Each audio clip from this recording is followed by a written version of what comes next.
สวัสดีค่ะ welcome to Hot Thai Kitchen. So one of my main goals at Hot Thai Kitchen is to make Thai cooking feel easy for you. And after doing this for 15 years, I now believe that there is one thing that is absolutely key in getting you to that point. The secret to cooking Thai like a Thai, if you will. And that is your pantry should be stocked with at least the most essential of Thai ingredients.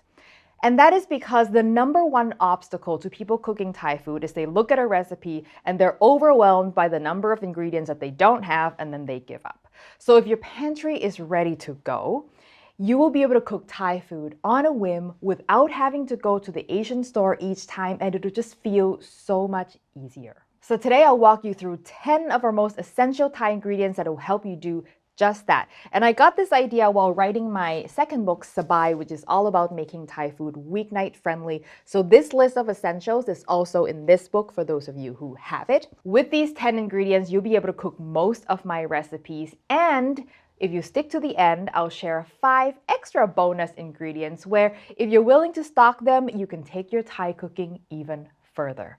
Let's get started. First and most important is, of course, fish sauce or nam pla in Thai. It is a salting agent made from fermented anchovies and salt. It is absolutely key in our curries, salads, soups, and many stir fries. So it's very versatile. Now, choosing a good quality fish sauce is important, and I have a detailed post all about how to choose good fish sauce. I'll link to up here, but briefly, you want to look at the ingredient list. It should contain only anchovies, salt, sugar is okay, but nothing else. And you should look at the protein content because that'll determine the umami, and it should be at least 2 grams per 15 milliliters. Fish sauce is shelf stable, unopened, and even after opening, you can keep it outside without it spoiling. However, flavor will deteriorate over time, so it's best to keep it in the fridge to slow that down.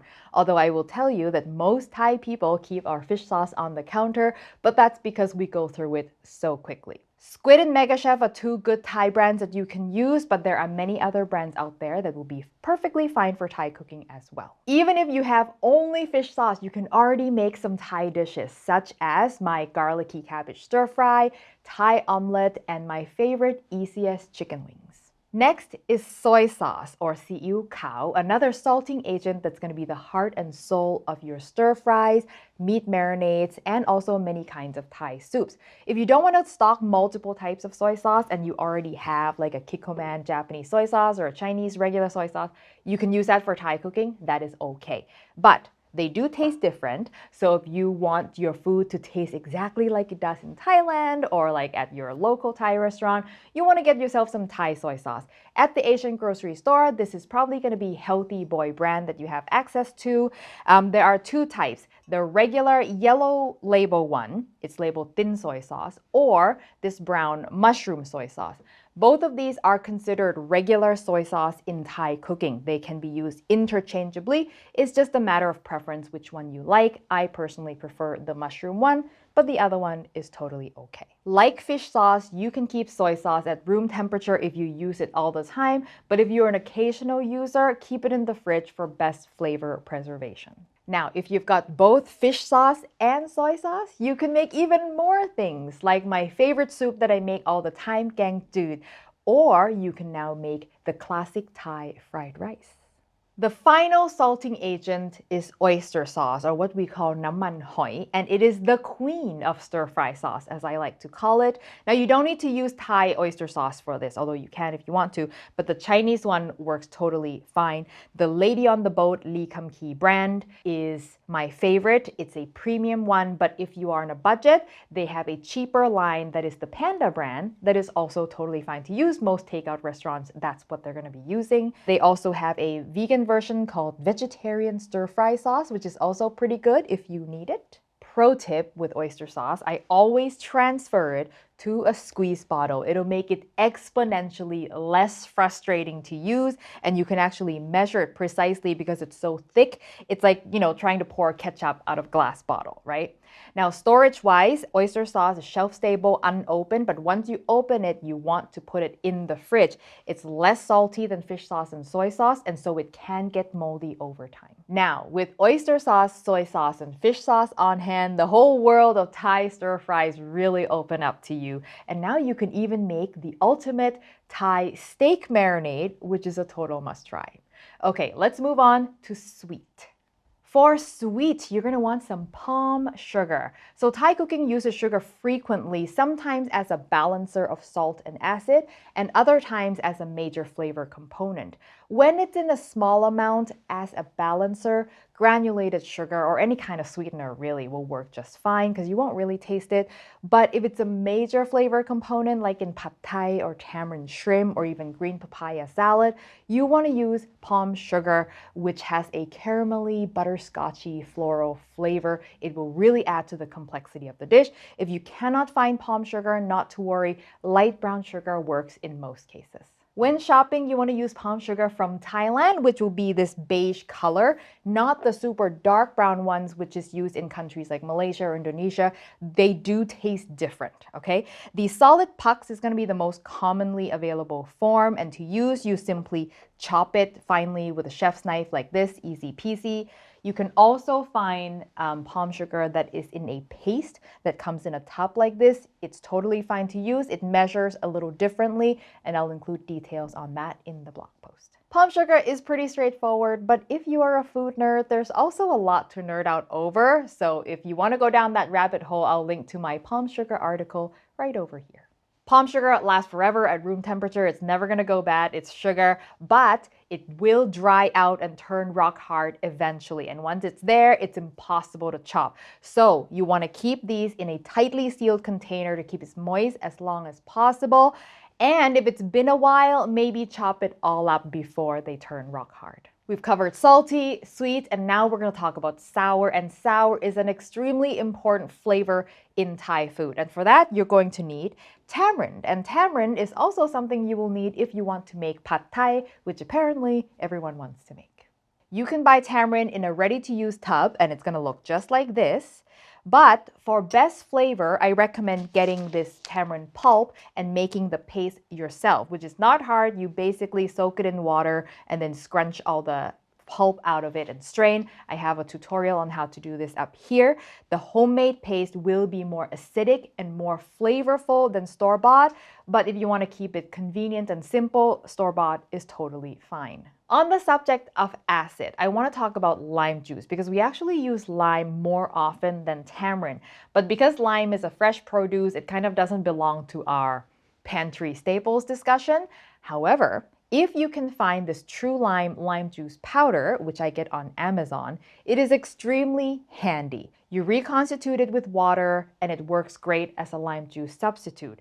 Not as delicious as fresh lime juice, obviously, but if you've got everything else except the one darn lime, this will save you a trip to the store the way it has saved me many times. And no, I do not recommend you use that shelf-stable bottled lime juice stuff. That stuff is awful. It should not be used except for when you're cleaning your brassware, okay? I've also done a taste test video where I compared lime juice powder with fresh lime. I'll link to that video right here. So we've got salty, sweet, sour, and now the last flavor element is spicy. In Thai cooking, we use both fresh and dried chilies, but if you want to keep it minimal and you want to just stock one type, I would keep dried because using dried where fresh is normally called for tends to work better than the other way around. Having said that, fresh chilies freeze exceedingly well. You throw them in the freezer as is. You don't need to do anything with it. You use them directly from frozen, and it's just a really it's not an inconvenient thing to stock. For dried chilies, you can choose to keep whole ones or choose the pre-ground ones, which is very convenient. The argument for keeping whole is that you can pick and choose the type of chilies that match your heat tolerance. So if you don't eat much spicy, get the bigger ones, which are milder, and then smaller ones are going to be spicier. And then when you grind the chilies yourself, you can remove the seeds and make them even less spicy. So it's just more customizable that way. But if spicy is not an issue for you, pre-ground ones super convenient and works just fine. And if you're thinking, well, I don't eat spicy food, so I don't need the chilies, don't skip them entirely because we don't add chilies just for the heat. We also add them for the flavor that they offer. So if you don't eat spicy, try to find milder ones or take the time to remove the seeds and the pith from them to tone down the heat. The flavor of chilies are key to many Thai dishes. Next is coconut milk, which is to Thai cuisine what milk and cream are to Western cuisine. It's what we use to add creaminess and richness to our dishes. And if you are a fan of Thai curries, you're going to want to have these in the pantry. Now, quality varies hugely between brands. So my recommendation is this Aroidi in the UHT carton, which is better than the same brand in the cans. They have different processing, which results in different flavor. So get this if you can, but if you can only find the cans, it is not at all a deal breaker. But here's what you want to look for when shopping. Check the ingredient list on the can. You want to aim for as few ingredients as possible, which is a sign of higher quality. And also check the nutritional content. You want to aim for about 15 grams of fat per third of a cup, which is the standard serving size for coconut milk. And this is because for coconut milk, the fat is where the flavor is. And for many brands, they'll try to cut costs by adding more water. So the coconut milk inside is actually less fatty and therefore less flavorful. So no light coconut milk ever. And FYI, in my recipes, I never call for coconut cream, which is fattier. I do this for various reasons, and I will explain in the accompanying blog post linked below. Coconut milk is shelf-stable, unopened, but once opened, keep it in the fridge. It should last at least a week. Mine usually lasts a couple of weeks in the fridge. It can also be frozen, but once you thaw it, it will look curdled. It will look like it's gone bad, but not to worry. All you have to do is heat it back up again and it'll be smooth again. If you want to nerd out over coconut milk, I also have a post for that. I will link to up here. Next, we've got red curry paste and or another paste that is your favorite. Hey, if your favorite is green curry, by all means, stock the green. But the reason I suggest red is because it is the most versatile, meaning it can turn into other pastes. For example, if you want to make massaman curry, you can take store-bought red curry paste, add a bunch of spices to it, and you'll have massaman curry. This is what I call the semi-homemade curry paste, and I have a few of these recipes on the website and in my cookbook Sabai as well. Brands make a huge difference, okay? It will make or break your dish. So my favorite is Me Ploy. My second favorite is Aroidi. There are other good brands, and I have done a side-by-side taste test of the most common brands. I will link to that video up here, but avoid Thai kitchen at all costs. It is very weak unless you're cooking for someone who absolutely cannot handle any heat whatsoever. That's the only time I would use Thai kitchen.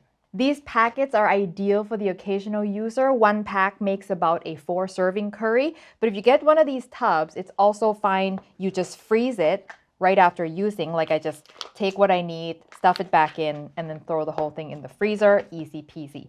Of course, if you're feeling ambitious, you can home make it in bulk and then freeze that as well. Next is Thai jasmine rice. Most Thai dishes are going to need to be served with rice. And if you're going to put in the effort to cook a great Thai meal, do not then go and serve it with Uncle Ben's, okay? That's like buying an expensive bottle of wine and then drinking it with McDonald's. No, you want good, aromatic, fluffy, tender Thai jasmine rice. I've had many stories of people who have never had anything but Uncle Ben's. The first time they have Thai jasmine rice, their mind was blown. Also, don't get the generic long grain white rice that you can find at most stores. This is also not nearly as good as Thai jasmine rice. When shopping, you want to also look for this green logo, which certifies that it is genuine Thai jasmine rice, and you can find it at most Asian grocery stores. Finally, I recommend you keeping your favorite dried noodles in the pantry just so it's there as an option. They last forever and you can make noodle soups, noodle stir fries, noodle salads, all kinds of things. Doesn't matter what kind it is, just whatever ones that you like. Rice noodles are great, but if you're busy, you don't have a lot of time to cook typically, I recommend keeping some glass noodles because they are the fastest to prepare and the most versatile. And I have tons of glass noodles recipes on the website as well. So these are the 10 essential items. If you stop here, you're already going to be able to make like, I don't know, 75% of all my recipes. But if you want to take your Thai cooking a little further, here are 5 more I recommend. The first 3 bonus items are what I call the Yum Trinity: lemongrass, galangal, and makrut lime leaves. These are 3 of the most important herbs in Thai cuisine. And if you want to have our famous soups like our tom yum and tom kha gai, you're going to want to keep these in the freezer. And even though they're herbs, they belong to our pantry discussion because they freeze really well. And in fact, I always keep them frozen. For the lime leaves, there's really nothing you need to do to prepare them for freezing. Just give them a wash, dry them, and freeze them as is. For the galangal, however, do not freeze this whole thing. It will be rock solid and impossible to chop. So what you want to do is slice them into thin rounds, lay them flat on a tray, and freeze them like that so they don't stick together. Once they're frozen, consolidate them into a freezer bag and then in the freezer. For the lemongrass, I just chop them into 2-3-inch chunks just so it's easier to portion out when using. But note that we don't typically cook with the top half of the lemongrass because the flavor here is weak. The flavor in the bottom half is much stronger. If you don't want to throw them away, and I don't, you can keep it and throw it into stocks where you don't need a strong lemongrass flavor. Throw it into tea, whatever you want, but you don't want to just cook with the top half. If you want to learn more about each of these herbs, of course, I have dedicated videos and articles about them as well. Next, we have Thai chili paste or nam prik pao, which is a great thing to keep because it's a truly unique flavor that you can't really substitute with anything else, and it lasts forever in the fridge. It's a sweet, savory paste made from garlic, shallots, dried chilies, dried shrimp. Everything gets cooked in oil, and you can use it in soups, in salads, in stir fries. You can even spread it on toast. I love spreading this on a burger bun. It is so good. The 2 popular Thai dishes that rely on nam prik pao is tom yum gung and cashew chicken. And if you can't find it, you can also make it at home. It's not too hard, and I'll link to the recipe right up here. And finally, we have black soy sauce or seeew dam. This is a soy sauce that is much darker than our regular soy sauce and also much less salty. We use this typically to add a dark, delicious looking color to dishes like pad seeew, boat noodles, or the famous pad kaprao holy basil stir fry. Usually it's not a deal breaker flavor-wise if you don't have it, which is why I consider it kind of a optional bonus item, but it's nice to have if you've got it. If you can't find the Thai version, also Healthy Boy brand, you can also use Chinese dark soy sauce, but Chinese dark soy sauce is much saltier. So if you use it, you're going to have to reduce the amount of other salty things like soy sauce or fish sauce in the recipe a little bit. And that is it. Obviously, we have more ingredients, but these really are the most frequently used. And if you have them, you'll be able to make the vast majorities of recipes on my website. For a more complete list of ingredients, you can check out the accompanying blog post I'll link to below. And below, I will also link to the deep dive discussions on individual recipe ingredients as well. A special thanks to all of our Patreon members who help support the show. If you want to know what that's all about, how you can join my private Discord so we can talk even more about Thai ingredients, check out the link in the description below. Thank you as always for watching, and I will see you next time. Sawadee ka.